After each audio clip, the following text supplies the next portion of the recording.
Hello दोस्तों, मेरा नाम निक्की है और मैं 24 साल की हूँ। मेरे साथ यह घटना 7 दिन पहले हुई थी। हम अपने परिवार में सासू माँ, ससुर जी और अपने पति के अलावा उनका एक छोटा भाई रहता था। एक दिन ऐसा संयोग बन गया कि मेरे पति को ऑफिस के काम को लेकर बाहर जाना पड़ा था। वो जाना चाहता था पर मैं उन्हें जाने नहीं देती थी क्योंकि हमारी शादी को केवल 1 ही महीना हुई थी।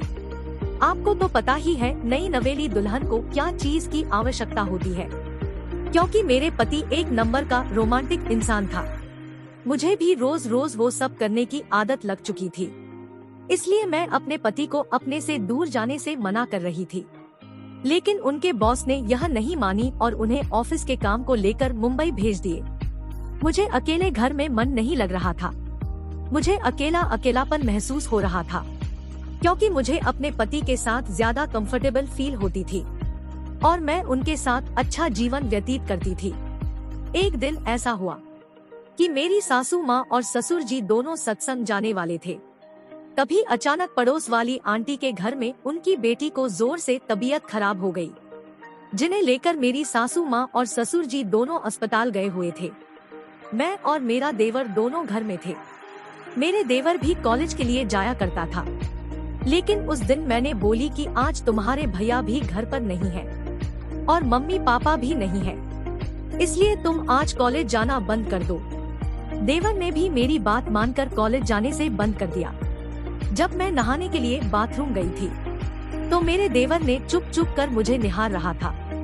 जब मेरी नजर उनके ऊपर पड़ी तो वो शर्म से अपने मुंह को दूसरी तरफ फेर लिए।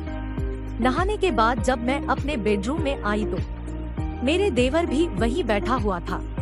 मैंने पूछा कि तुम यहाँ क्या कर रहे हो? बाहर जाओ, मुझे कपड़े बदलने हैं। फिर वह उठकर मेरी ओर देखने लगा और धीरे धीरे करके वह घर से बाहर निकल गया। जब रात को मैं खाना खाने के लिए अपने देवर को बुलाने गई तभी वो हिला रहा था और मैंने भी उसको देख लिया तो मुझे भी कुछ कुछ होने लगा क्योंकि मुझे भी अपने पति से वो सब करवाने की आदत लग चुकी थी। जैसे ही मैं अपने देवर को बुलाई तो वो ख्वाब हिलाना बंद कर दिया और खाना खाने के लिए आ गया। मैं अकेली सो नहीं पा रही थी क्योंकि मुझे 1 ही महीने शादी को हुआ था। मुझे डर लग रहा था अकेले सोने में, इसलिए मैंने सोचा कि अपने देवर को भी बुला लेती हूँ और दोनों साथ में सो जाते हैं। जब मैं अपने देवर को बुलाई तो वो भी सोने के लिए आ गए। थोड़ी देर बाद जब मैं सो गई तो वो मुझे यहाँ वहाँ टच करना शुरू कर दिया और धीरे धीरे करके मुझे सहलाने लगा। मैंने सोचा कि यह क्या कर रहा है, तुम्हारे भैया को पता चलेगा तो वो तुम्हारे बारे में क्या सोचेगा। लेकिन वो तो मैंने ही कहा है क्योंकि मैं अकेली थी। उस दिन फिर मेरे देवर ने धीरे धीरे करके मुझे टच करना शुरू कर दिया। तभी मेरी नींद खुल गई और मैंने देवर को देखा तो वो मुझे घूर रहा था। मुझे भी रहा नहीं गया क्योंकि रोज रोज मुझे भी करने की जो आदत लग चुकी थी। मैं भी सोचा कि अपने पति के दूर जाने से मुझे रहा नहीं जा रहा है, इसलिए मैं देवर के साथ ही अपनी काम बना लेती हूँ। फिर वो मुझे घर के कोने में ले गया और फिर वो सब करने लगा जो एक पति अपनी पत्नी से करता है। मैं भी काफी खुश हो गई क्योंकि मेरे पति को दूर जाने से मुझे भी मन नहीं लग रही थी। फिर वह थोड़ी देर बाद अपनी काले घोड़े को मेरी कुआं से पानी निकाल दिया। फिर मैं बोली कि तुम्हारे भैया का ही तो कमाल है, उसने ही यह सब डेवलपमेंट किया है।